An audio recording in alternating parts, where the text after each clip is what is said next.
Assalamualaikum warahmatullahi wabarakatuh.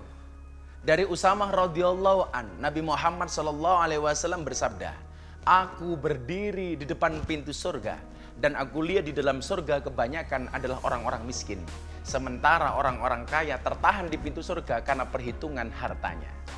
Saudaraku, Anda tahu berapa selisih antara orang miskin dan orang kaya masuk surga? Selisihnya adalah 500 tahun. Setelah 500 tahun orang miskin masuk surga, baru 500 kemudian orang kaya masuk surga. Lah, apakah kita bisa mendapatkan syafaat dari orang miskin supaya kita bisa masuk surga lebih awal? Ternyata ada caranya. Bagaimana caranya? Kalau orang kaya pengen cepat-cepat masuk surga, caranya adalah dengan memperbanyak menolong orang miskin.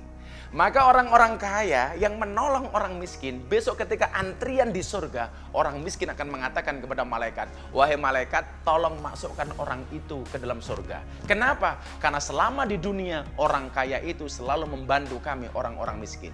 Disitulah kenapa kemudian Rasulullah mengatakan, "Wallah fi aunil abdi, makanal abdu fi auni akhi." Demi Allah, Allah akan menolong hambanya manakala sang hamba mau berbagi dengan saudaranya. Orang kaya itu pintar cari uang, tetapi doanya tidak mustajab.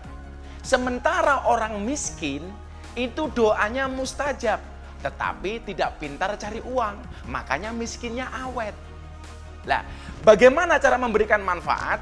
Orang kaya memberikan manfaat kepada orang miskin dengan hartanya, sementara orang miskin memberikan manfaat kepada orang kaya dengan doa-doanya. Saya sering ditanya, "Gus Miftah, kalau memang orang miskin itu doanya mustajab, kenapa dia tidak mendoakan dirinya sendiri supaya menjadi kaya?" Tidak bisa. Anda tahu ular? Ular itu punya bisa. Dan ternyata bisanya ular ini mustajab, manjur kalau untuk nyembur yang lain. Bisa ular menyembur kambing, kambingnya mati. Sapi kena bisa ular, sapinya mati.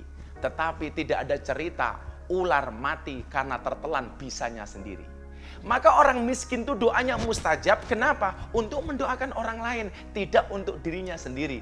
Disinilah kemudian dibutuhkan ta'awun, saling tolong menolong. Orang kaya menolong orang miskin dengan hartanya, sementara orang miskin menolong orang kaya dengan doa-doanya.